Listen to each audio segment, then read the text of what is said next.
ఆ రోజు నేను మళ్ళీ చెప్తున్నాను రాష్ట్ర ప్రజలకు, కేసీఆర్ గారు రిమైండ్ చేస్తున్న మీకు, సోనియా గాంధీ గారు రాష్ట్ర విభజన ఇయ్యాలని ఒక ప్రక్రియలో వచ్చిన సమయంలో రాహుల్ గాంధీ గారు, ఎందుకంటే సోనియా గాంధీ గారి వాళ్ళ తల్లి రాహుల్ గాంధీ గారికి ఏదైనా రాహుల్ గాంధీ గారు చెప్పి ఆమె నిర్ణయం చేస్తారు.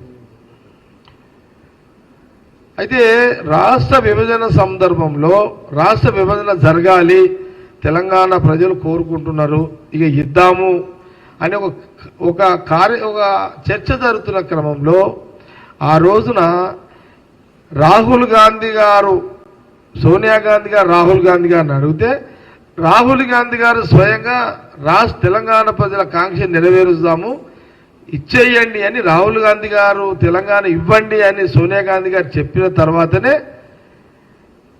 విభజన ప్రక్రియ మొదలైంది. ఇది నిజం. ఇది ఆ రోజు రాహుల్ గాంధీ గారు తెలంగాణ ఇవ్వండి అని వాళ్ళ అమ్మకు సోనియా గాంధీ గారు చెప్పినాక ఆ రాష్ట్రం ఇచ్చిన సోనియా గాంధీ, రాహుల్ గాంధీ గారు ఇచ్చిన తెలంగాణ రాష్ట్రంలో మొదటి ముఖ్యమంత్రిగా కేసీఆర్ అయ్యిండు. ఇది నిజమే కదా, ఇది చరిత్రనే కదా. అంటే ఆ రోజు రాహుల్ గాంధీ మరి నీకు ఎట్లా అనిపించిండు? దేవుడు అని. ఆ రోజేమో దేవుడు, సోనియా గాంధీ దేవత అంటివి, రాహుల్ గాంధీ దేవుడు, వాళ్ళ కుటుంబము దేవుళ్ళు దేవతలు అన్నావు. ఇప్పుడు కడుపు నిండింది కదా అని ఇప్పుడు దయ్యం అంటున్నావు అందరినీ. అంటే మనము విలువలతో నేనేమంటున్నానంటే కేసీఆర్ గారు వయసు రీత్యా చాలా పెద్దోళ్ళు, మీరు ఒక ఉద్యమాన్ని నడిపిర్రు, మంచి వాక్చాతుర్యం ఉన్నోళ్ళు, మంచి తెలివిపరులు మీరు, మీ వాళ్ళు అనేక మంది లీడర్లు అయ్యారు. మీరెందుకు స్లిప్ అవుతున్నారు? మీరెందుకు మాట తూలుతున్నారు? మీరు మీ నోరే కదా, మీరే కదా ఆ రోజు రాష్ట్ర విభజన అయిన తర్వాత మీరే కదా సోనియా గాంధీ ఇంటికి పోయి ఆమె మీ ఫ్యామిలీ వారిని కలిసారు కదా, మంచిది. అది నేను దాన్ని విమర్శిస్తలేను. మీరు మాట ఇచ్చారు, తెలంగాణ ఇచ్చిన సోనియా గాంధీ గారికి వారికి కృతజ్ఞతలు చెప్పాలనుకున్నారు, మీ కుటుంబం అంతా పోయింది, కృతజ్ఞతలు చెప్పారు, అది మంచిదే. నేను దాని గురించి విమర్శ చేస్తలేదు. ఇన్ని గణం చేసిన మీరు నిన్న రాహుల్ గాంధీ గురించి మీరు స్లిప్ కావడం ఏంటి? ఎస్, కాంగ్రెస్ పార్టీ మా నాయకుడు రాహుల్ గాంధీ గారు. నీ పార్టీకి నువ్వెట్లా ప్రచారం చేస్తావో మా పార్టీకి రాహుల్ గాంధీ గారు వచ్చి ప్రచారం చేశారు మొన్న అసెంబ్లీ ఎన్నికల్లో. నీ పార్టీ ఎమ్మెల్యేలు ఎట్లా గెలిపించుకోవాలో నువ్వెట్లయితే ప్రచారం చేసావు అట్లనే జాతీయ మా నాయకుడు రాహుల్ గాంధీ గారు మా కోసం వచ్చిండు, ప్రచారం చేసిండు. తెలంగాణ ప్రజలు నమ్మిర్రు, అవకాశం ఇచ్చిర్రు. ఇచ్చిన మాట ప్రకారం సీఎం రేవంత్ రెడ్డి గారిని రాహుల్ గాంధీ గారు సీఎం చేసిర్రు.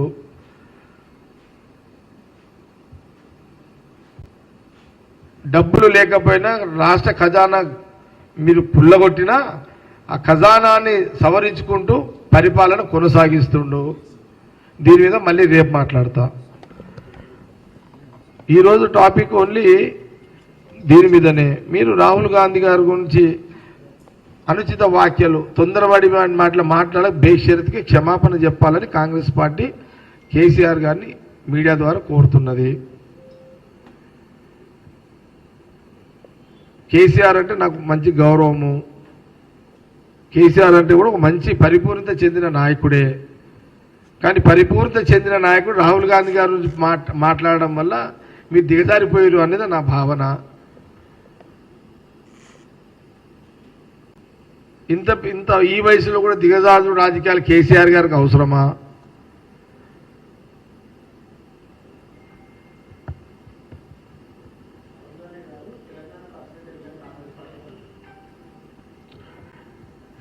రాహుల్ గాంధీ గారి పట్ల కేసీఆర్ గారు ఎన్ని మాటలు మాట్లాడినా రాహుల్ గాంధీ గారి యొక్క కుటుంబము, రాహుల్ గాంధీ గారి యొక్క కుటుంబము, వాళ్ళ త్యాగాల నిలయము. రాహుల్ గాంధీ గారి కుటుంబము త్యాగాల నిలయము. ఈ దేశ రాజకీయాలు, ఈ రాష్ట్రంతో పాటు దేశ రాజకీయాల్లో ఒక చరిత్ర గల కుటుంబం రాజకీయాల్లో ఉన్నది, ఎథిక్స్ తోటి ఉన్నది అని ఎవరయ్యా అంటే అది రాహుల్ గాంధీ గారు. రాహుల్ గాంధీ గారి యొక్క కుటుంబము త్యాగాల కుటుంబం అని ఎవరమైనా ఒప్పుకోవాల్సిందే, కొందరికి ఇష్టమున్నా ఇష్టం లేకపోయినా ఒప్పుకోవాల్సిందే.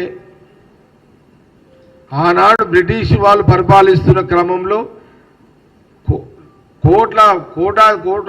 కోటీశ్వరు లక్షల కోట్ల ఉన్న మోతీలాల్ నెహ్రూ గారు స్వాతంత్ర ఉద్యమం కోసం మహాత్మా గాంధీ గారి యొక్క నాయకత్వం నెహ్రూ గారికి వారికి ముందు పెట్టి వాళ్ళ ఆస్తులు ఈస్తులు దారదత్తం చేసే చరిత్ర రాహుల్ గాంధీ గారు ముత్తాతలు తాతలు వాళ్ళ తండ్రుల చరిత్ర ఉంది.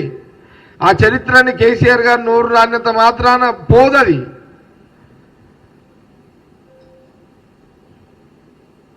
ఎందుకు కేసీఆర్ గారు ఇంత పెద్ద అనుభవజ్ఞుల రాజకీయ నాయకుడిగా మీరు ఎందుకు నోరు జారుతున్నారు, ఎందుకు తొందరపడుతున్నారు, ఎందుకు టెంప్ట్ అవుతున్నారు?